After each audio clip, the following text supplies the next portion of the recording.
ज्योतिष शास्त्र के अनुसार चैत्र अमावस्या का अपना एक खास महत्व है। वैसे भी अमावस्या को पूर्वजों का दिन कहा जाता है। इस दिन उनकी आत्मा की शांति के लिए श्राद्ध कर्म या पूजा पाठ करना चाहिए। चैत्र मास में पड़ने वाली अमावस्या और भी खास हो जाती है। इस साल चैत्र अमावस्या सोमवार 12 अप्रैल 2021 को है। आज की इस वीडियो में हम आपको सोमवती अमावस्या का महत्व, शुभ मुहूर्त और पूजा विधि के बारे में बताएंगे, जिससे कि आप भी शुभ मुहूर्त पर अपने पितरों के लिए यज्ञ, हवन या पूजा पाठ कर सकें और आपके पितरों को मोक्ष की प्राप्ति हो सके। सोमवती अमावस्या का महत्व। दिनों के मुताबिक पड़ने वाली अमावस्या को उनके नाम से जाना जाता है। जैसे कि इस साल चैत्र मास की अमावस्या सोमवार के दिन पड़ रही है, इसलिए इसे सोमवती अमावस्या कहते हैं। इस साल केवल एक ही सोमवती अमावस्या होगी, इसलिए इसका महत्व और भी बढ़ जाता है। ज्योतिष शास्त्र की माने तो सोमवार का दिन चंद्रमा का होता है और इस दिन पड़ने वाली अमावस्या पर सूर्य और चंद्रमा एक ही स्थिति में होते हैं। इस दिन एक खास संयोग बनता है जो बहुत ही शुभ माना जाता है। सोमवार को मोक्ष के दाता यानी महादेव का दिन होता है। अगर कोई शादीशुदा महिला इस दिन महादेव की विधि विधान पूर्वक पूजा अर्चना करती है या व्रत रखती है तो उसके पति की दीर्घायु होती है और उसके घर में हमेशा सुख शांति बनी रहती है।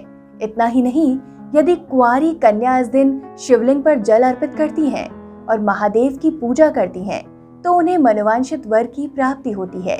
इस दिन पीपल के पेड़ में शिव जी का वास मानकर उसकी पूजा अर्चना करने से पूर्वजों की आत्मा को शांति मिलती है और उन्हें मोक्ष की प्राप्ति होती है।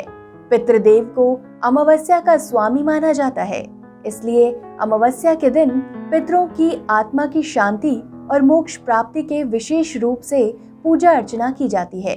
उनको तर्पण दिया जाता है, यहाँ तक कि उनके नाम का दान भी किया जाता है। इतना ही नहीं, जिन लोगों की कुंडली में प्रत्यक्ष या अप्रत्यक्ष रूप से पितृदोष होता है, अगर वो भी अमावस्या के दिन अपने पितरों के नाम का तर्पण श्रद्धा पूर्वक करते हैं तो उन्हें पितृदोष से मुक्ति मिल जाती है। इस दिन किसी भी पवित्र नदी में जाकर स्नान करने के बाद जप, तप और दान करने से आपके जीवन में आ रही सभी बाधाएं खत्म हो जाती हैं। सोमवती अमावस्या के दिन अपनी श्रद्धा अनुसार ब्राह्मणों या गरीब को दान जरूर करना चाहिए। शास्त्रों में कहा गया है कि अमावस्या के दिन लड़ाई झगड़ा करने से बचना चाहिए, झूठ नहीं बोलना चाहिए या किसी की बुराई करने से भी इस दिन बचना चाहिए। इतना ही नहीं, इस दिन मांस, मदिरा का सेवन करने से भी परहेज करना चाहिए और सादा व सात्विक भोजन करना चाहिए। ऐसा करने पर किसी भी तरह की नकारात्मक ऊर्जा या बुरे प्रभावों से बचा जा सकता है। सोमवती अमावस्या का शुभ मुहूर्त। सोमवती अमावस्या की शुरुआत रविवार 11 अप्रैल 2021 की सुबह 6:05 से हो जाएगी और इसका समापन सोमवार 12 अप्रैल की सुबह 8:02 पर होगा। इस दौरान पितरों के नाम की पूजा अर्चना, तर्पण या यज्ञ करने से आपके पितरों को मोक्ष की प्राप्ति होती है और आपको पितृदोष से छुटकारा मिलता है।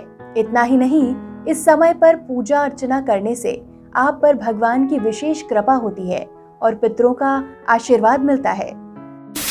सोमवती अमावस्या की पूजा विधि। नंबर 1, सोमवती अमावस्या के दिन सुबह जल्दी उठकर किसी पवित्र नदी या कुंड में स्नान करना चाहिए। अगर आप नदी में स्नान नहीं कर पा रहे हैं तो आप नहाने के पानी में थोड़ा सा गंगा जल मिलाकर उससे स्नान करें और फिर नए वस्त्र धारण करें। नंबर 2, इसके बाद एक तांबे के लोटे में जल भरकर सूर्य देव को अर्घ्य अवश्य दें। सोमवती अमावस्या के दिन सूर्य देव की विशेष रूप से पूजा की जाती है, इसलिए इस दिन उन्हें जल अर्पित करना ना भूलें। नंबर 3, इसके बाद आप चाहें तो अपने घर में पितरों की आत्मा की शांति और मोक्ष की प्राप्ति के लिए हवन या यज्ञ करवा सकते हैं या उनके नाम का श्राद्ध कर सकते हैं।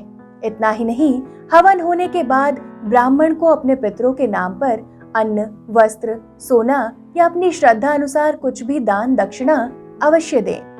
नंबर 4, सोमवती अमावस्या के दिन महादेव की पूजा अर्चना करना भी अनिवार्य है, क्योंकि सोमवार का दिन महादेव को समर्पित है हो सके तो इस दिन किसी भी शिव मंदिर में जाकर शिवलिंग पर जल जरूर चढ़ाएं और उनसे कृपा बनाए रखने की प्रार्थना अवश्य करें।